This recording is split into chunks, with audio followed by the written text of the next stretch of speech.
And today we're going to be continuing our series looking at Nehemiah, and we come to Nehemiah 5. For those of you around last week, in Nehemiah 4, we looked at expect trouble. It wasn't like the most glamorous, joy-bringing passage, and to be honest, it doesn't get much better today. So, having brought all the joy last week, we talked about expect trouble. I'm going to continue to bring the joy by looking at the challenging situation we face in our world today, just as they did in Nehemiah's time, by looking at the growing gap between the rich and the poor. So maybe not the most happy, joy-bringing talk, but a really, really important topic for us to grapple with nevertheless. We live in a world where there is a big gap between the rich and the poor. We live in a world where, according to most experts, that gap continues to grow, as it has done throughout a lot of history. A gap that COVID, no doubt, made hugely worse. So Oxfam, in their report called Inequality Kills that was released in January of this year, they say the wealth of the world's 10 richest men, and they are all men, has doubled since the pandemic began. The incomes of 99% of humanity are worse off because of COVID-19. Widening economic, gender and racial inequalities, as well as the inequality that exists between countries, are tearing our world apart. This is not by chance, but choice. Economic violence is perpetrated when structural policy choices are made by the richest and most powerful people. This causes direct harm to us all, and the poorest people, women and girls, and radicalized groups most. Inequality contributes to the death of at least one person every 4 seconds. It's just staggering, isn't it, that final line?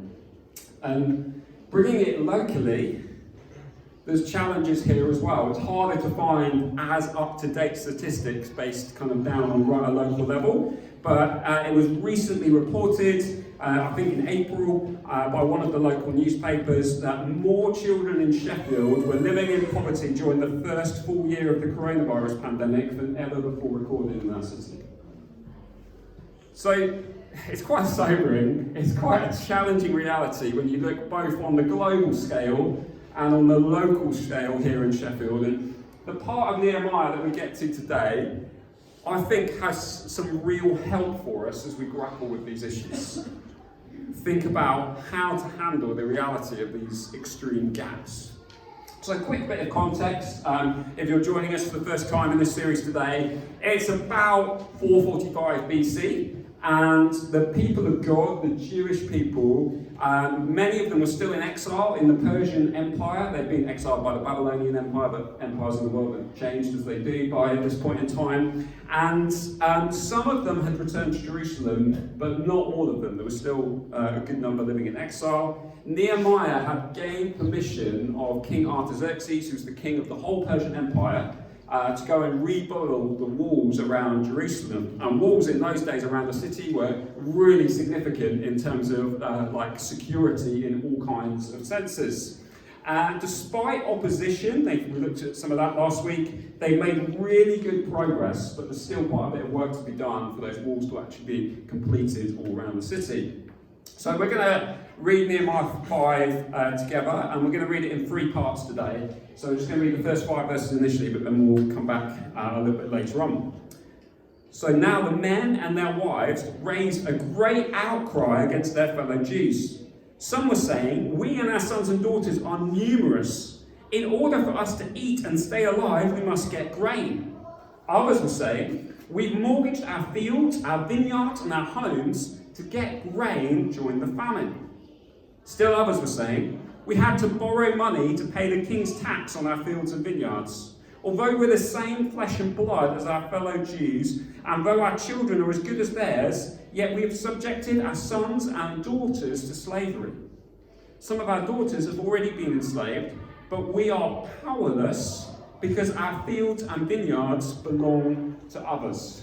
So let's just unpack a little bit what the problem was here. So the problem of widespread poverty and injustice was taking place right here amongst the people of God, the Jewish community. One of the reasons I love the book of Nehemiah, actually, as a side note, is I think it really does tell us the whole story. Like, it doesn't leave out like the difficult parts. Like, this is one of the difficult moments, and it doesn't shy away from what really happens.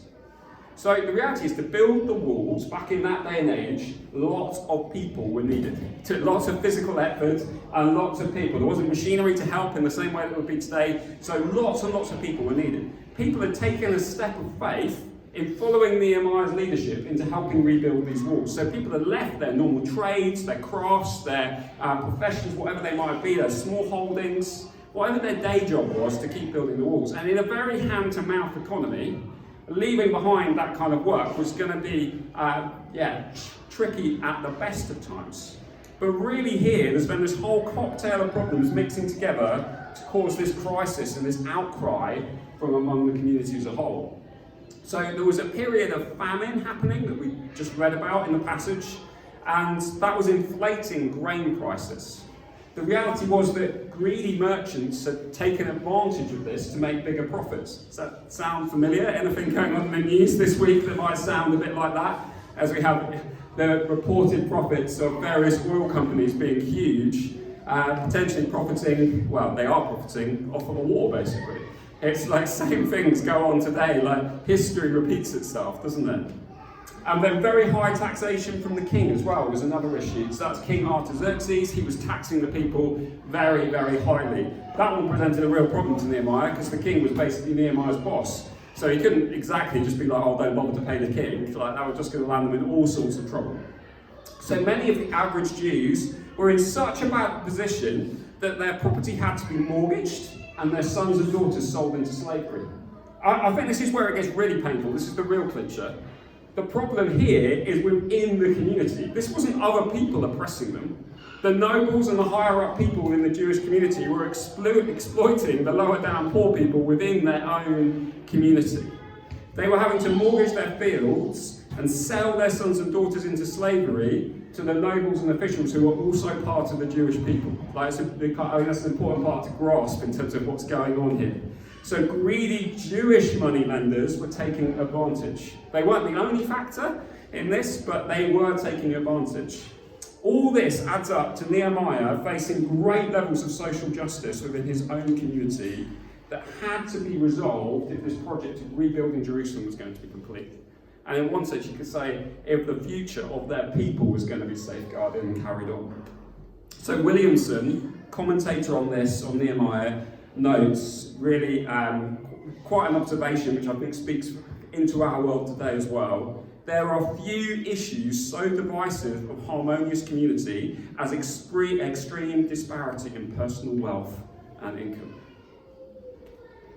So as the Oxfam report I quoted at the beginning kind of highlights in a kind of statistical research-based way, this isn't an issue of history, this is an issue of today. We're all facing this issue around the world. And we might have looked at it in a big picture way at the beginning, but I want to tell you the story of one individual now to kind of try and help bring this home a little bit. I'm just going to picture, it's going to appear on the screen hopefully, of this is Jennifer Jones. She's a disabled 41-year-old mum of two, and she lives right here in this city of Sheffield. I'm telling her story despite actually being aware of a number of others, because she recently told her story to a local news site because she wanted to raise awareness of what life was like for others. So I feel more comfortable telling her story than perhaps other stories that I don't have permission to share.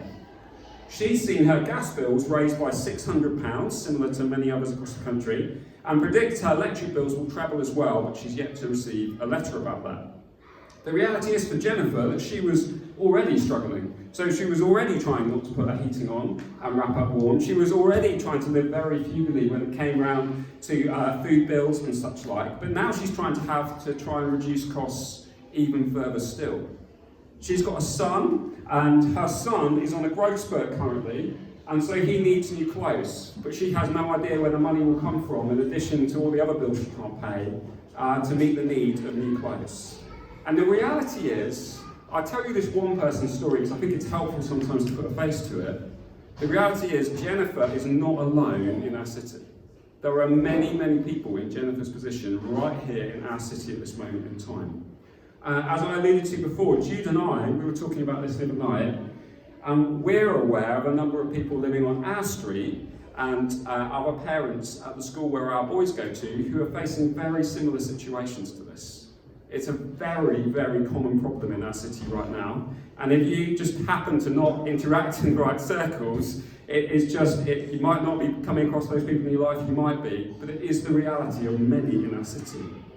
Beyond personal experience, the S6 Food Bank, which is the major food bank in our city, which has 11 sites around the city, it's just been reported in the last week that they supported a record 50,000 people in the last year. We're providing well over 1 million meals to people in the city. And the realities of what they're facing is they expect that number to be far higher next year. It's gone up significantly every year since the beginning of the COVID pandemic, and they expect it will keep growing very rapidly. And it's amazing what the S6 Food Bank and others are doing, but it's really, really sad that it's needed at all. It's incredible, but it's really, really sad that it's needed.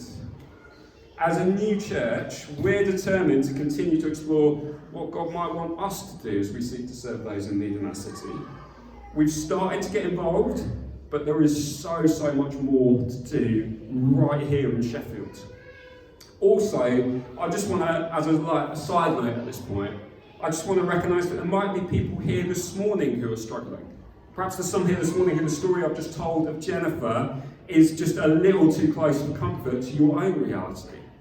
And we just want to encourage you not to suffer in silence. We've already had the privilege. It's obviously not something we share about so much from the front, because that wouldn't be fair on individuals, but we've already had the privilege of supporting a number of people in this community who are going through harder times financially, and we want to seek to continue to do that going forward. So I just want to flag, if you're suffering in these kind of ways, don't suffer on your own silently. We'd love to see how we can help. So let's carry on with the story.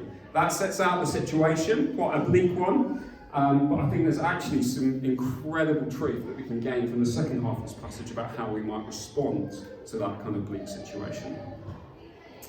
So carrying on from verse 6, I was very angry when I heard their outcry in these words. I took counsel with myself, and I brought these charges against the nobles and the officials.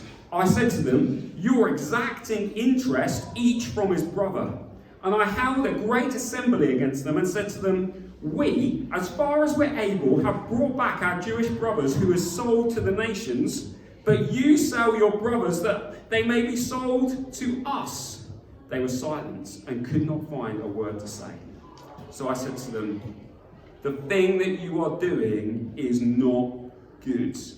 Ought you not to walk in fear of our God to prevent the taunts of the nations and our enemies? Moreover, I and my brothers and my servants are lending them money and grain. Let us abandon this exacting of interest.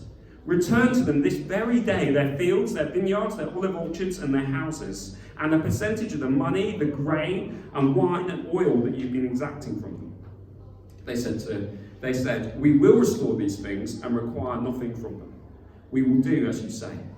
And I called the priests and made them swear to do as they promised. I also shook the fold of my garment and said, "So may God shake out every man from his house and from his labour who does not keep this promise. So may he be shaken out and emptied." And all the assembly said, "Amen," and praised the Lord. And the people did as they had promised. Moreover, from the time that I was appointed to be the governor in the land of Judah, from the 20th year to the 32nd year of Artaxerxes the king, the 12 years, neither I nor my brothers ate the food allowance of the governor.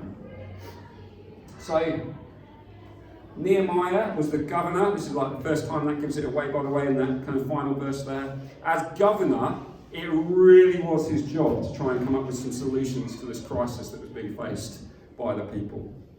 I want to do this in two parts. Solution part one, tackling injustice, and I'll put it in brackets there, Jesus has done it. I thought we might as well give away where we're going right from the start of this point. And sometimes anger is totally appropriate. Jesus showed that himself. There are situations where anger is really the only appropriate response, and the emotion of anger isn't necessarily wrong, it's what we do with it that matters. And no wonder Nehemiah is angry here. His whole plan to rebuild the wall of the city was at risk because some of the leaders have got greedy and used the poverty of others to seek to get richer. But Nehemiah manages to stay in control and come up with a plan. I love the line here. It says, I took counsel with myself. Now, some translations have kind of removed that in how they've translated it, but the essence of it, I took counsel with it myself, apparently is really accurate to the original, and it's literally trying to make the point, I had no one else to talk to, so I held a meeting with myself, because all the other officials had been so stupid, there was no point in talking to them about it. So I just sat there and had a meeting with myself. And he was like, it's literally making that point of how ridiculous the situation was. And he just models this great example of how to respond to injustice. Rather than just flying off the handle and totally losing his temper, he gathers the leaders and comes up with a clear response, actually seeking to achieve something. So actually seeking to put that anger to good and positive use to come to a point of justice being sought. So he appeals to conscience and love. He sets out the situation in such a way that just leaves the rest of the leaders just sitting there absolutely silenced. Because he's just absolutely laid down, just by spelling out what's going on, it's just like immediately obvious that they're completely in the wrong. He also appeals to morality and theology, saying the thing that you are doing is not good. Kind of obvious, but like no one else had anything to say. The room is silent, so it's like he's got to say something into the room of these leaders that he's challenging. The thing you're doing is not good. It should be so obvious that you should not be doing this. Ought you not to walk in fear of our God?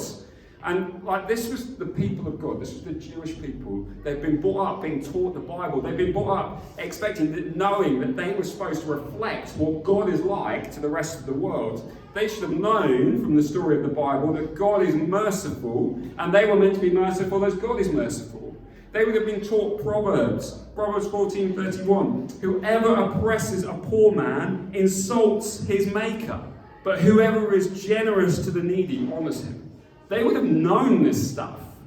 So Nehemiah's story, it points to the bigger story of the Bible as well. It points to Jesus. And Jesus came declaring, as he quoted the prophet Isaiah, that he was good news to the poor. That he was good news to the poor. You see, God's always cared about the poor and needy. But when we get to Jesus, we get this good news, which is, yes, good news for absolutely everyone. But if it's good news for anyone in particular, it's the poor, it's the needy, it's the oppressed, it's the broken, it's the downtrodden, it's the prisoner. So Jesus comes, and in 2 Corinthians 8:9 it says, you know the grace of our Lord Jesus Christ, that though he was rich, yet for your sake he became poor, so that you, by his poverty, might become rich. So you have this incredible exchange of riches which takes place at the cross. I mean, it started in his life. He gave up the riches of heaven. He gave up the seat that everyone wanted next to his Father to come down to earth. To come down into the realities of the muck and the mire of our life. But it just continued at the cross. Because at the cross, Jesus, who has it all, takes our poverty on himself so that we can have his riches. The reality is that everyone is poor in a spiritual sense, and no mere man is rich enough to solve all the problems of injustice and poverty that we see around our world. Jesus can, though, because he was both fully God and fully man.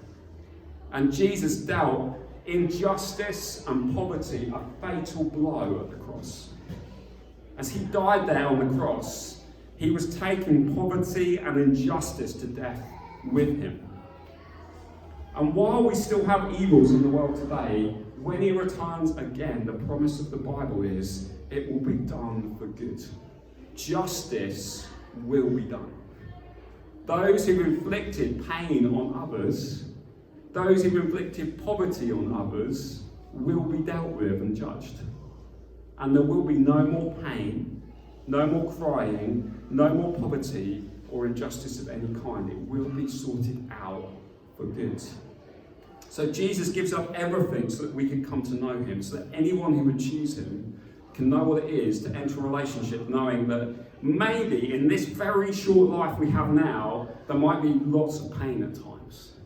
But in the life that we have in the future, there'll be no pain at all. There'll be no poverty. There'll be no injustice. There'll be no crying. It'll be perfect. And with Jesus, as he gives up everything on our behalf, he enables us, even in the here and now, to become spiritually rich through our friendship with him, through our relationship with him. So do you know those riches in your life? Anyone is welcome to come to Jesus and experience these spiritual riches. There's absolutely no restriction on who can come and get that. Just come and follow after Jesus, and he gives you his spiritual riches. So it's true that we can say, even if we have nothing, if we have Jesus, we really do have everything. And conversely, and sometimes putting this one in the converse is more challenging, even if we have everything we could ever want, we have nothing if we don't have Jesus. So with Jesus, we can then play our part in tackling injustice just like Nehemiah did. You know, Christians, we don't have like a monopoly on dealing with injustice. There's no reason why no one else can seek after justice as well. But for the Christian, surely we should be involved in this. Surely we should be part of it. And in our nation today, you have to say, we are. I've spoken to people before, Christians who influence and have influence at kind of higher levels of government. And the reality is, our government today is more aware than they want to admit of how much they rely on the Christian church in this country to prop up society. Who runs the food banks? Who runs the debt counselling services in our country? Like, the statistics on it, I haven't got them now, but it is vast majority Christian or other faiths in this nation who look to run and support our country in that kind of way. So we are already doing it, but the reality is, even here in this country, there is so much more needs and so much more to still be done. Let's carry on. Starting at verse 14 again, which we read before, and we'll carry on right to the end of the chapter. Moreover, from the time that I was appointed to be their governor in the land of Judah, from the 20th year to the 32nd year of Artaxerxes the king, 12 years, neither I nor my brothers ate the food allowance of the governor. The former governors who were before me laid heavy burdens on the people and took from them daily ration of 40 shekels of silver. Even their servants lorded it over the people. But I did not do so because of the fear of God. I also persevered in the work on this wall, and we acquired no land, and all my servants were gathered there for the work. Moreover, there were at my table 150 men, Jews and officials, besides those who came to us from the nations that were around us. Now, what was prepared at my expense for each day was 1 ox, 6 choice sheep and birds, and every 10 days all kinds of wine in abundance. Yet for all this I did not demand the food allowance of the governor, because the service was too heavy on this people. Remember for my good, O God, all that I have done for this people. So solution part 2, choosing to be generous.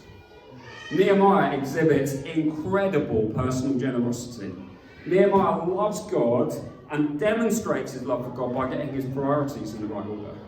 So he prioritizes people over money, and he prioritized people over personal gain. All his decisions seem to align to those priorities. He chooses not to take a tax which he could have taken, which he was entitled to take as the governor.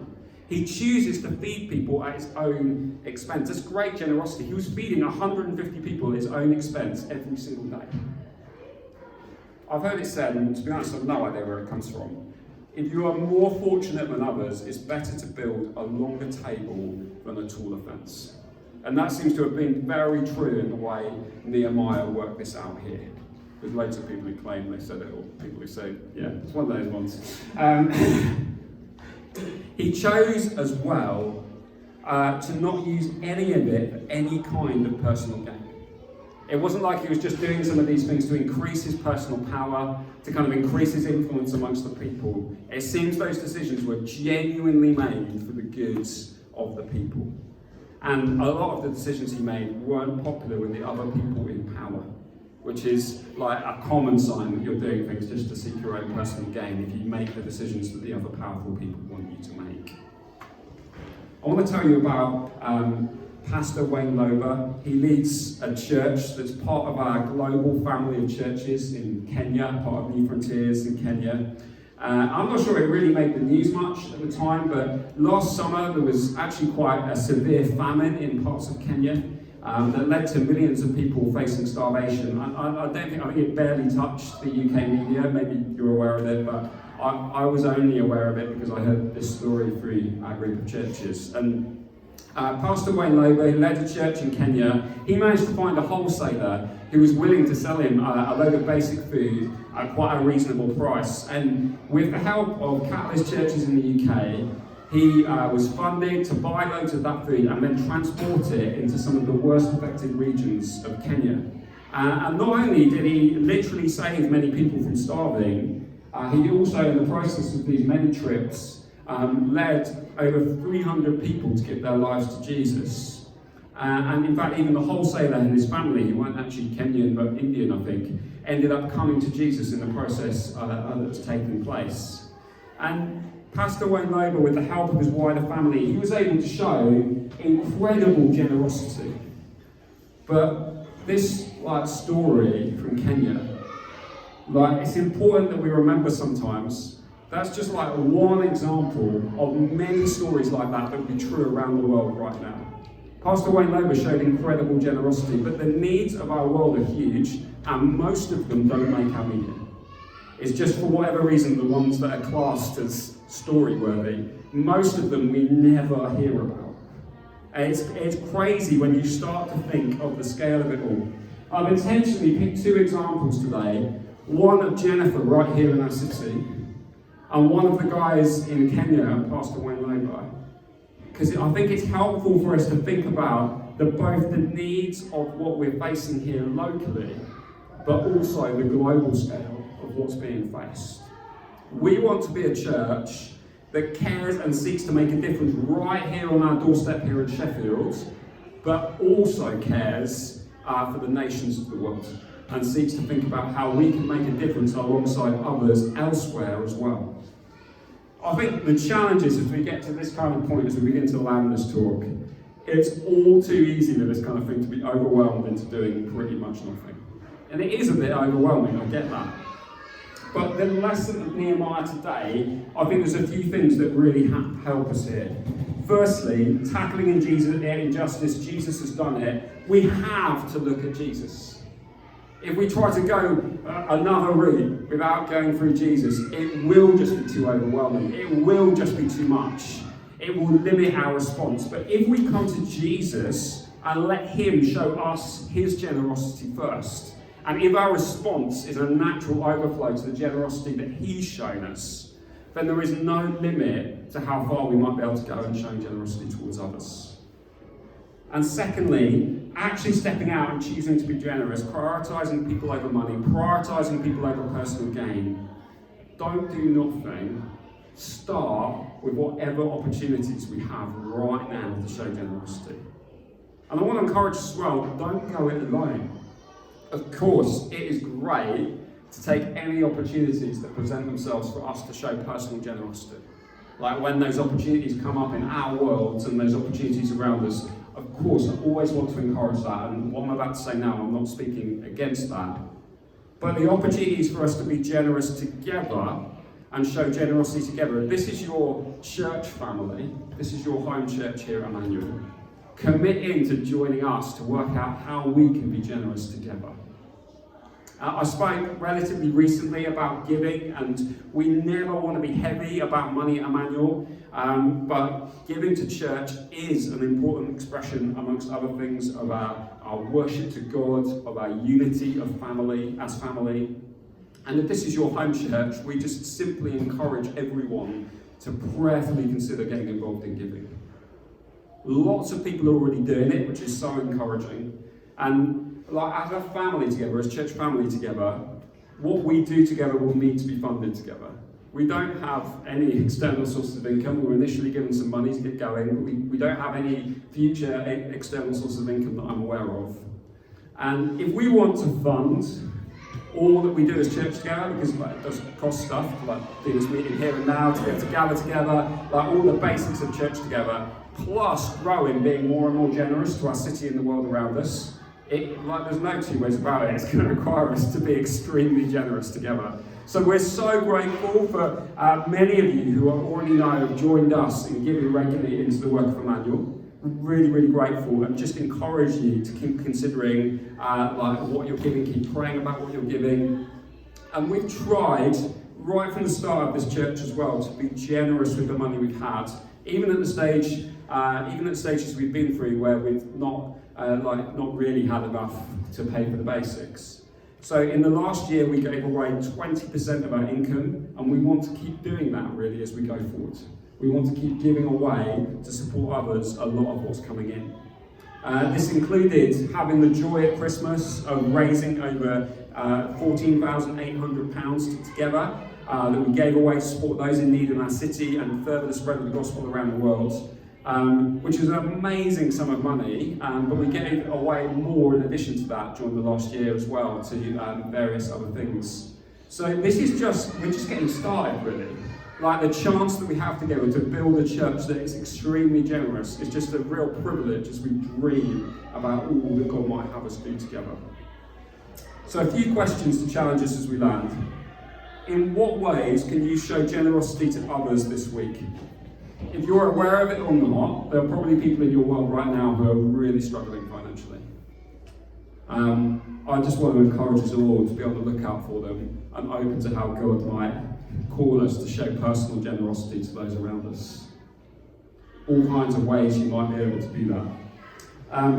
How can we continue together to grow in generosity as a church? And yes, there is a responsibility on myself and the other leaders in Emmanuel to be thinking about that, but actually I think it's a responsibility for us all together as well. Let's be praying, let's be seeking God, asking God to give us dreams together of how we can serve our city and beyond. It might be that God speaks to you about something that's actually to lead us in all together as a church. It might be a new initiative or a new idea or just something we're meant to be helping fund or support, or there's all kinds of things it might be. We just want to be really open about how God might use us. And finally, do you feel God's asking you to help tackle injustice or poverty on a larger scale? I just wonder here this morning whether there might be a few people here who just feel a sense of call on their life that they're meant to kind of enter this arena where their day job is basically helping people who are facing injustice and poverty. Whether there might be people here today who just feel a call to kind of give their whole of their time to serving the poor and those who are in need. And if that's you this morning, my encouragement to you would be to start where you're at and be faithful with the opportunities you've got now, even if you're not in a place where that's your job at the moment or unrelated to what your work is at the moment. Don't give up on that bigger sense of call, but just be faithful with whatever opportunities God has given you right now at the same time. So if you'd like to stand, I'm just going to invite Roger and the guys to come back up. We're going to sing again in a moment. Just to try and summarise what I think the message is in a couple of sentences. Ultimately, healthy generosity is not fueled by guilt. It's not fueled by a sense of having something to prove to God. It's not fueled by trying to impress others, but it's fueled out of the overflow of the generosity that Jesus has shown us. A response to the fact that He gave us everything, paying the bill that we simply could never pay. That is where the source of healthy generosity comes from, as we look to Jesus and the incredible generosity He's shown us. So we're going to sing, and then there'll be opportunity for us to pray together as we begin to bring our meeting to a close.